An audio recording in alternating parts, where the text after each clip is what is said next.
the tribesman ended my life. My name is John Allen Chow, and I only lived for 26 years. I had a passion for camping, hiking, and traveling, and I embarked on missionary trips to various countries. Although I visited the Andaman Islands, I never had the opportunity to set foot on North Sentinel Island.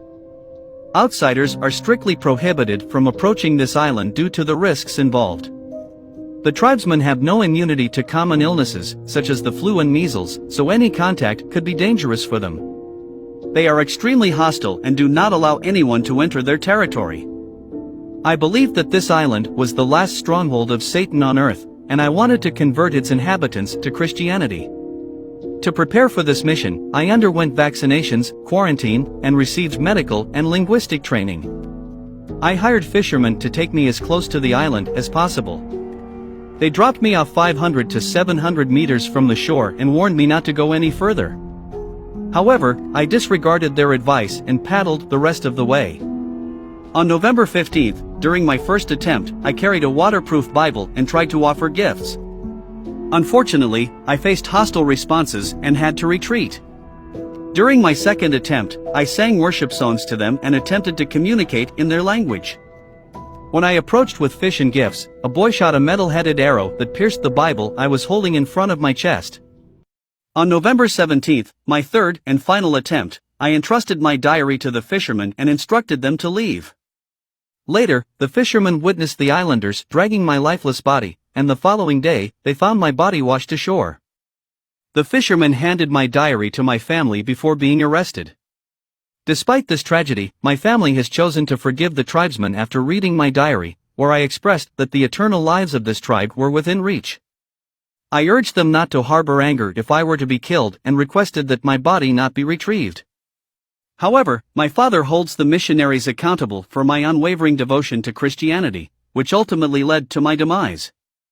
The Indian authorities have been unable to recover my body due to the vigilant nature of the tribe. They are also concerned about the well-being of the tribe, as it remains uncertain how they will react if approached. Though I aim to achieve success in my mission, it seems that fate was not on my side. This is what happened to 11-year-old Madalina Koshikari and how she was last seen getting off her school bus. Madalina was born on April 11th, 2011 in Moldova to her mother Diana. Not much that we know about Madalina's bio dad, but Diana pretty much raised Madalina all on her own. A few years after Madalina was born, Diana met a man online named Christopher Palmeter, who was actually 23 years older than her. Christopher lived in Cornelius, North Carolina, and Diana still lived in Moldova, so they were doing long distance. Then, one day, Christopher flew to Moldova to finally meet Diana in person, and when he got there, he proposed to her. Two of them got engaged after only knowing each other through the internet, and Diana decided to move with Madalina to North Carolina. Three of them lived in a very safe neighborhood, the house was very nice, and they were honestly pretty well off. A couple of times a week, the family would go out to eat at a local restaurant, and everyone just felt like they were a normal family. However, everything would change on November 21st, 2022. Monday was just like any other Monday. Madalina went to school, and then later that day she was seen getting off her bus at around 4:59 p.m. However, the next day, on Tuesday, November 22nd, Madalina never showed up for school. Then the day after, on Wednesday, Madalina once again did not show up for class. The day after that was Thanksgiving, so there was actually no school, but then when Friday came around and everyone was supposed to be coming back to school, Madalina once again did not show up. Crazy is that this didn't really raise flags for any of the teachers. I mean, Diana hadn't called in to let them know that Madalina was sick and that's why she was missing all of these days. She basically just went MIA and the teachers just went about their business. It wasn't until 3 weeks later on December 12th when a school resource officer named Jane and a guidance counselor named Miss Lampkin got together and realized that something was wrong. It had been 3 weeks since anyone had seen 11-year-old Madalina and no one had heard from her or her family. Decided to go to Madalina's house to knock on the door and see what was going on. However, when they got there, no one answered. They decided to just leave a little truancy packet on the door and then they just left. 2 days after this home visit, on December 14th, the school finally heard from Diana. She called the school and said that she wanted to come in the next day with Madalina to talk about why she was absent and to just fix everything. So the school agreed to the plan, and the next day it was time for the meeting. However, when Diana showed up to the school, she was alone. her daughter Madalena was nowhere to be found. The school's like, okay, what is going on? Where is Madalena? And that's when Diana tells them that she actually hasn't seen her daughter since Wednesday, November 23rd, just 2 days after Madalena was last seen getting off the school bus. Of course, the school calls the police and they start to question Diana, and they also bring down Christopher to question him as well. Diana says that the last time she saw her daughter was on Wednesday, November 23rd at around 10 p.m. She saw Madalena go up to her bedroom to get some rest, and then she actually got into a fight with Christopher. She didn't elaborate what the argument was about, but the next day on Thanksgiving, she went upstairs to go wake up Madalena, but Madalena was gone. Okay, more in part 2. This is part 2 on what happened to 11-year-old Madalena Khoshekari and how she was last seen getting off her school bus. Diana says that that morning on Thanksgiving, she went upstairs to go wake up Madalena, but she wasn't there. She searched all over the home, but she just couldn't find her daughter. Now, her husband Christopher had gone to Michigan that morning where his family lived, and he said that he was going to go pick up some things. However, these things have never been revealed. So, since Christopher left that morning, Diana just figured that her daughter Madalena had just gone with her stepfather, and that they were going to go spend Thanksgiving together in Michigan. What's weird about this is that she didn't call her husband Christopher to confirm this. You would think if you just woke up and saw that your daughter was gone, you would call your husband and be like, hey, do you have our daughter or not? But Diana didn't. She just went about her day. 2 days later, on Saturday, November 26th, Christopher finally came back from Michigan. However, when he walked through the door, he was alone. Madalena was not with him. Diana immediately asked him, where's Madalena? And he said, I don't know, where is she? Diana explained to him that she thought that Madalena was with him, and then Christopher asked her, are you hiding her? Which a lot of people find is weird, like why are you asking if your wife is hiding your child? So after realizing that her husband did not have her daughter, Diana didn't call the police. She says that she didn't call the police because she didn't want to cause an argument between her and Christopher, which is crazy. I mean, the fact that she chose to not fight with her husband over reporting her 11-year-old daughter as missing is wild. And then she just let 3 weeks go by without ever calling the police or calling the school to report her daughter as missing. Now, that's Diana's side of the story. As for Christopher, he says that he actually left to Michigan on Wednesday, November 23rd, not on Thanksgiving on the 24th like Diana says. He also said that he actually hadn't seen Madalena since a week before she went missing, which everyone is like, huh? How do you not see her? You guys live in the same house. And we know that Madalena was at the house because the surveillance footage of the bus shows her getting off on November 22nd. So Diana and Christopher just have very conflicting statements, and police honestly feel like they both know exactly what happened to their daughter, but they're just refusing to tell the truth. Now, because they failed to report their 11-year-old daughter as missing, which is against the law, on December 17th, 2022, Madalena's mom Diana and her stepfather Christopher were arrested. Now, while they were behind bars, police were still trying to figure out what actually happened. So they went to go speak to some neighbors, and these neighbors said that they saw the family burning couch cushions outside of the home, which is odd. I mean, why are you burning couch cushions while your daughter is missing? And investigators discovered that the day after Madalena was last seen getting off the bus on November 22nd, Diana took a trip to Madison County, North Carolina, and she took this selfie on a trail. Then 3 weeks later, the day that she told the school that Madalena was missing, Diana went back to this trail and took another selfie. This area is very isolated, so police wonder, why did Diana go here while her daughter was missing? And how was she just smiling and taking selfies knowing that her daughter was gone? It's also revealed that Diana had asked one of her nephews to help her smuggle her and Madalena out of the country because she was scared of Christopher. Diana says that Christopher was abusive, and inside her car, police did find Madalena and Diana's Moldovan and Romanian passports as well as her debit card. So this information does give police hope that maybe Madalena is still alive. Maybe Diana did smuggle her out of the country and she's out there somewhere. Diana claims to not know what happened to her daughter. She recently came out and said that she believes that her husband Christopher sold their daughter for money. As for Christopher, he is staying quiet, and he says that he has no idea what happened to his daughter. To this day, 11-year-old Madalena Khoshekari is still missing. If you guys know anything about what happened to her, please contact the number on the screen, and please continue to share her story and share her flyer. My dad's friend was killed by Jeffrey Dahmer. Really? Because I'm from Milwaukee, and my dad is like 40 something, so around that time he was in high school. Explain the story. How did that go? He was Asian, and he was not gay. Wait, did Jeffrey Dahmer kill Asians? No, that was just not really Oh, okay. into the story. Did he eat your dad's friend? Probably. What's your dad's friend's name, do you know? It's something like Synthesum.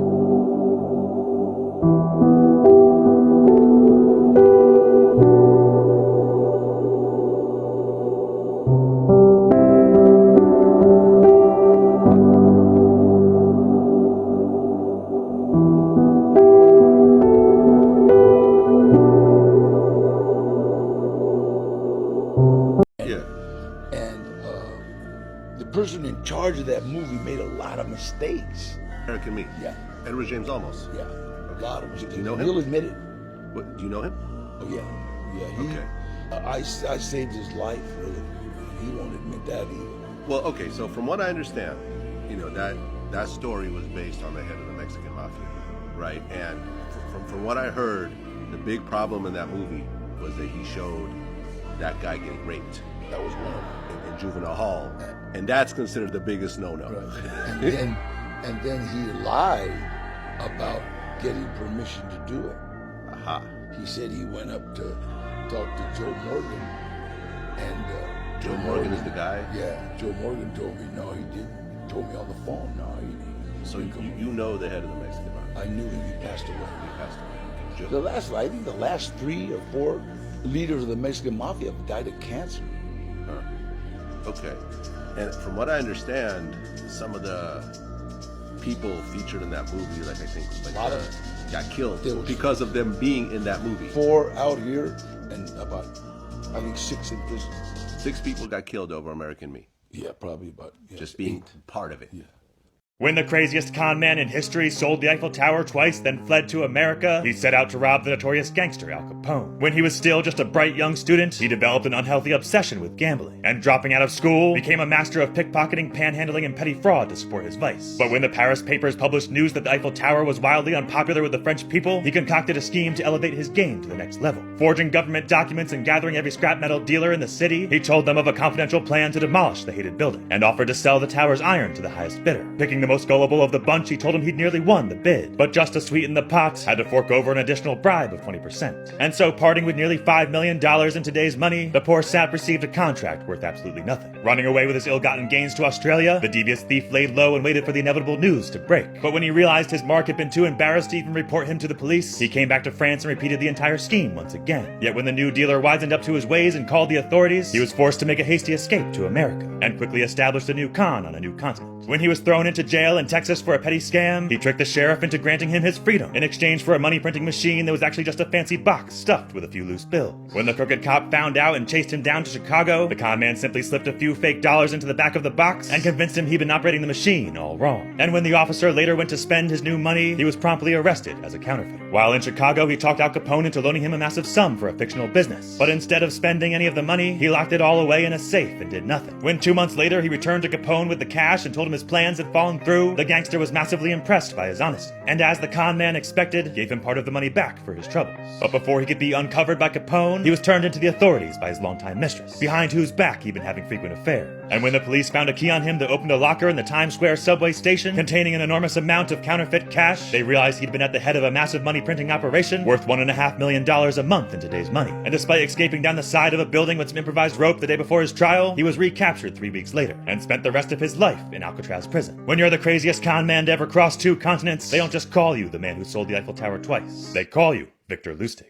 Breaking news, a 14-year-old girl missing since 2019 has been found alive. Authorities say that the missing girl, who is now 18 years old, turned up at a police station and identified herself as Alicia Navarro. It was at that time she asked for help getting herself off a missing persons list. She was reported missing by her family in 2019, and her mother said that her daughter left behind a note saying that she would be back. At the time, she believed she was lured by an online predator. She is currently not in custody, and authorities are not disclosing her location at this time. Authorities also say that they believe she left her home on her own free will. However, details onto how she left her home are still under investigation. They have also not provided any details on where or who she has been staying with. Additionally, authorities released a photo today showing her at 14 years old and her currently at 18. Her mother also released a video confirming she was found. Take a look. For everyone who has missing loved ones, I want you to use this case as an example that miracles do exist and never lose hope and always fight. My daughter, Alicia Navarro, was missing since September 15, 2019. She has been found safe. I do not know the details. I do confirm that she is my daughter, she is alive, and she is safe. This is recent news for me. It was an hour before it was posted in social media and the news. I don't have details, but the important thing is that she is alive. And I want to thank the community and God for all that you have done. I'll keep you guys updated. What do you think? Drop in the comments. This is a reminder to always be hyper aware when you're driving, not be on your phone, to keep your doors locked and to always maintain a distance from the car in front of you. This lady was driving in the hills of Oakland. This happened. Come on now, quit fucking around. There's been a lot of attempted carjackings in Oakland lately. That's exactly what you want to do. If someone comes up behind you and holds a pew-pew to your head and you're outside of your car, yes, I say just let them take the car. It is not worth your life. If you're in the car, however, this is the perfect thing to do. You just want to go around them. And if they are in the way, in California, it is legal to turn them into speed bumps. Personally, I'd like to avoid taking someone's life if it is possible. But if it's me or them, I have decided that I'm going to choose me.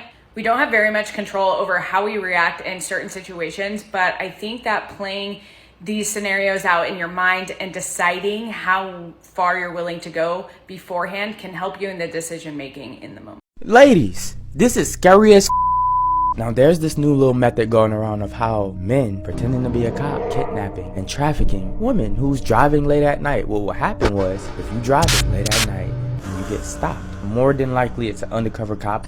Are y'all aware of the fake cop scam that's going on around here where fake cops are pulling women over in the middle of the night on those 2-lane roads? They have they have what looks like to be real badges. There's only one thing worse than getting pulled over by the cops. Getting pulled over by a fake cop. You gonna give me a ticket? Oh, I'm not a real cop. I'm just pretending, because I'm gonna murder you. This cop will stop you, talk to you, and want you to roll down your window and try to convince you a valid reason on why they pulled you over. So they're gonna ask you for your information. Once they get that address and all of the information that they need from you, they're gonna ask you, okay, have a good day.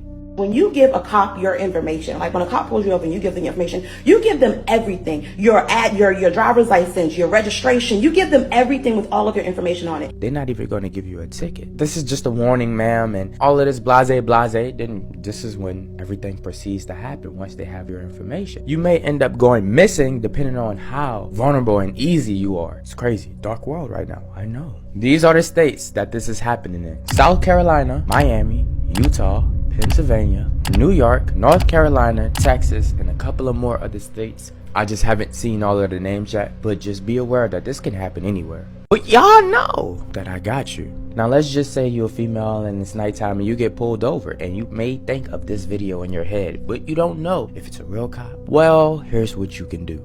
How to tell if someone is impersonating an undercover police officer. Well, a Chino Hills man has been arrested now for impersonating a police officer. If an unmarked police vehicle is pulling you over, you can turn on your hazard lights and drive the speed limit while safely and legally calling 911. Oftentimes, the dispatcher will be able to verify that the traffic stop is legitimate. You let them know that I'm going to pull over at the next gas station, the next Walmart, the next exit, the next truck stop, whatever the case may be, wherever there are other people at. If they say, you know what, we don't even have a cop in your area, then you know that that is a fraud and you cannot pull over under any circumstance. Now let's just say you don't call the cops while you're getting pulled over while turning on your hazard lights and the cop is approaching your car and you come to a realization, damn, this might be a real fake cop. What you can do is crack your window halfway, ask the person for the badge number and ID. Just watch out for their behavior. Stutters, eye movements, trying to think about it, trying to beat around and avoid the question, to try to demand authority over you by asking you a question. Just all around abnormal behavior. The body of Dr. Florence Weaver was found brutally murdered in her home this morning. Now, what I'm about to say is going to be crazy. It's going to sound crazy. I feel like it's really true. Like, I really believe that it's true because I used to always say this to my mother, my grandma, my aunts, my cousins that's around my age and younger. We all know that gut feeling, but I feel like it's a gift that all girls have. Here's the real reason why I say this, because a lot of mothers know when something happens without even knowing what happened to their kids. This woman made a horrifying discovery after having a gut feeling that something was wrong with her daughter. On the 17th of March, her mum Alice stated that she just had a feeling that something bad had happened to her daughter. Trusting her gut, she decided to go to Morel's ex-boyfriend's house. Her daughter was deceased in the bathroom of the apartment. Her cause of death hasn't been released yet, but it is believed to have been a murder.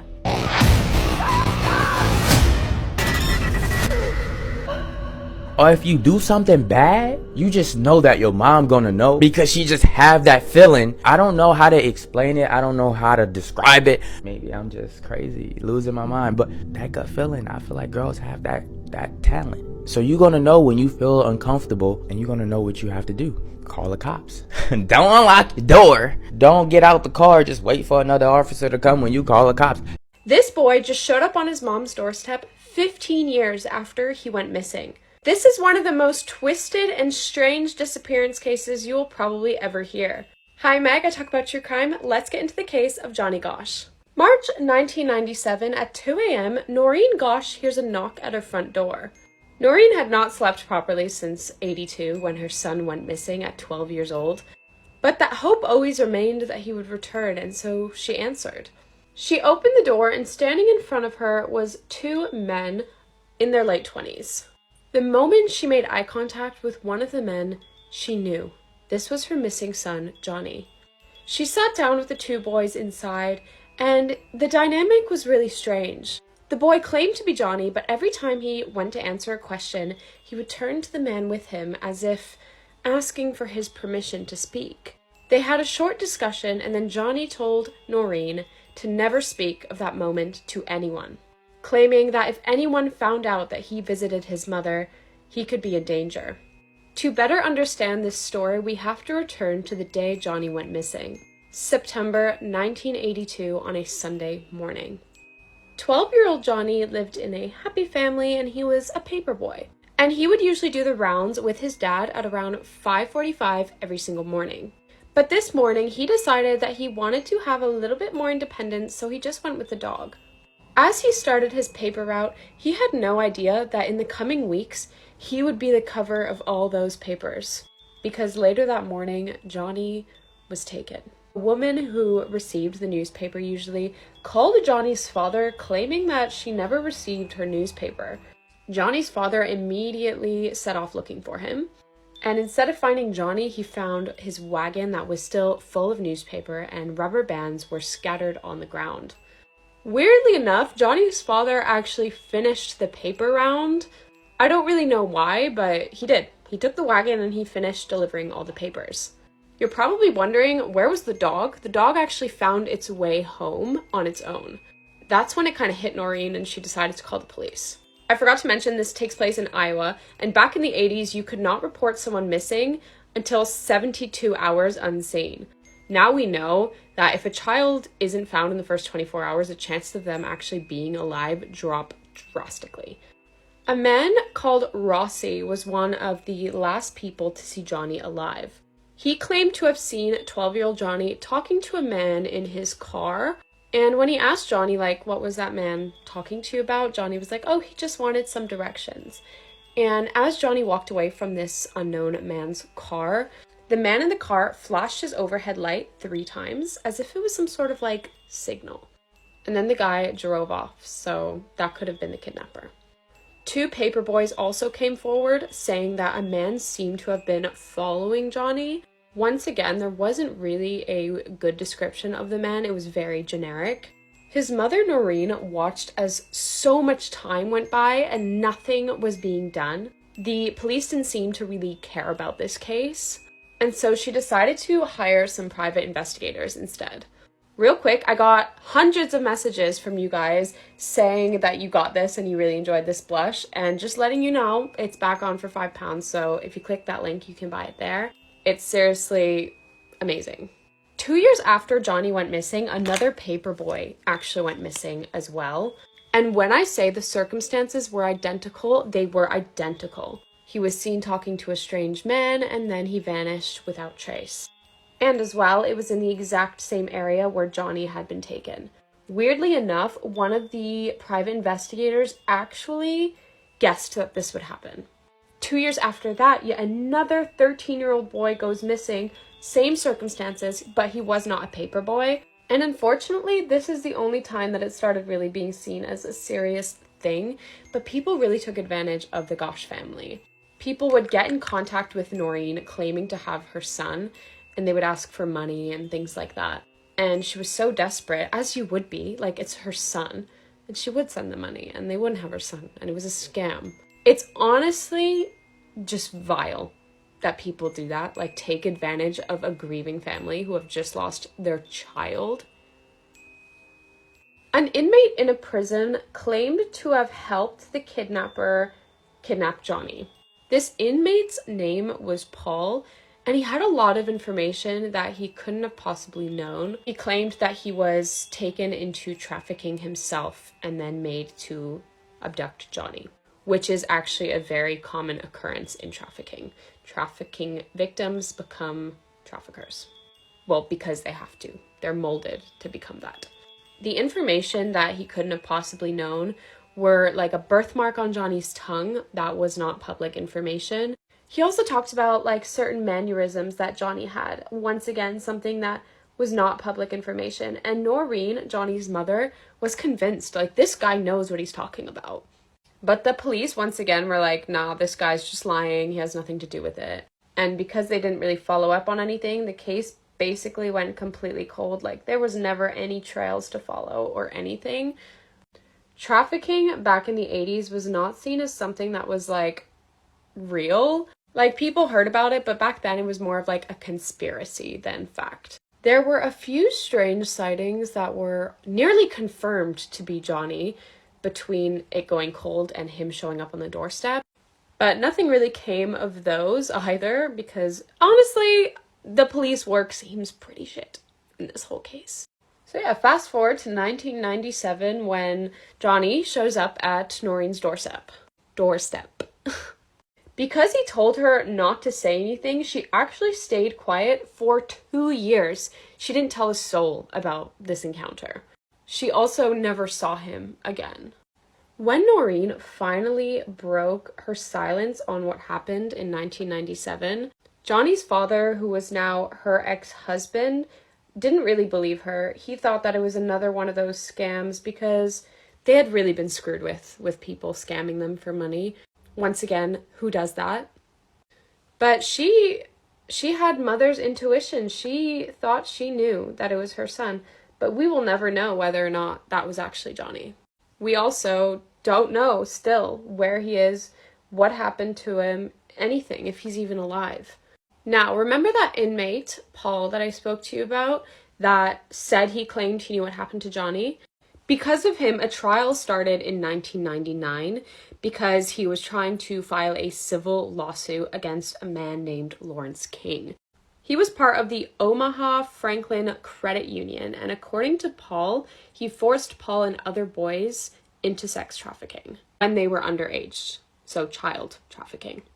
Lawrence King would end up going to jail for some sort of like embezzlement thing, but the whole trafficking thing itself was dropped. This somewhat proves that Paul could have been telling the truth about Johnny and how he went missing, because if he's willing to go to court about this trafficking incident, Lawrence King could have been the person responsible for Johnny's disappearance in the first place.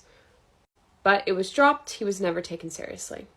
Because of Johnny's disappearance, his mother Noreen made sure that this would never happen again.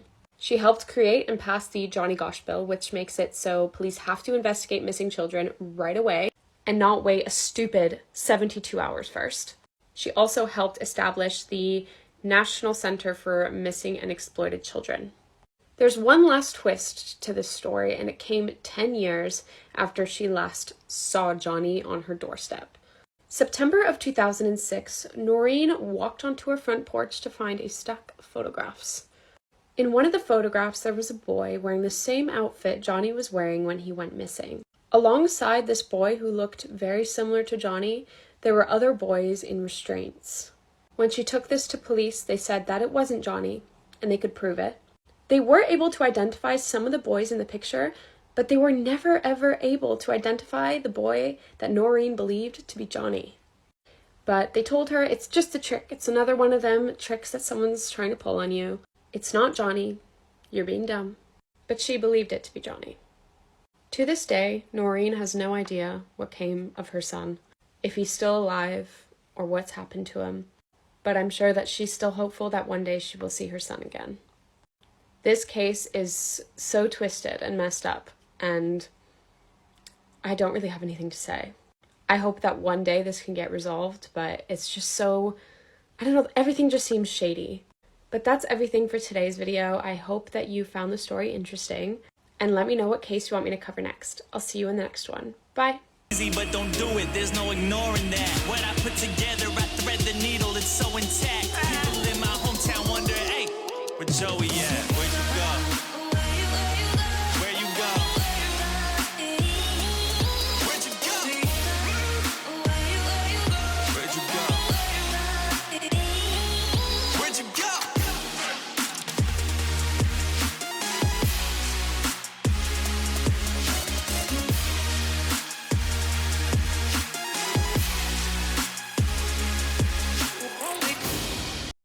Her arms were cut off. Her legs were cut off. Her ears were cut off. Her tongue was cut off.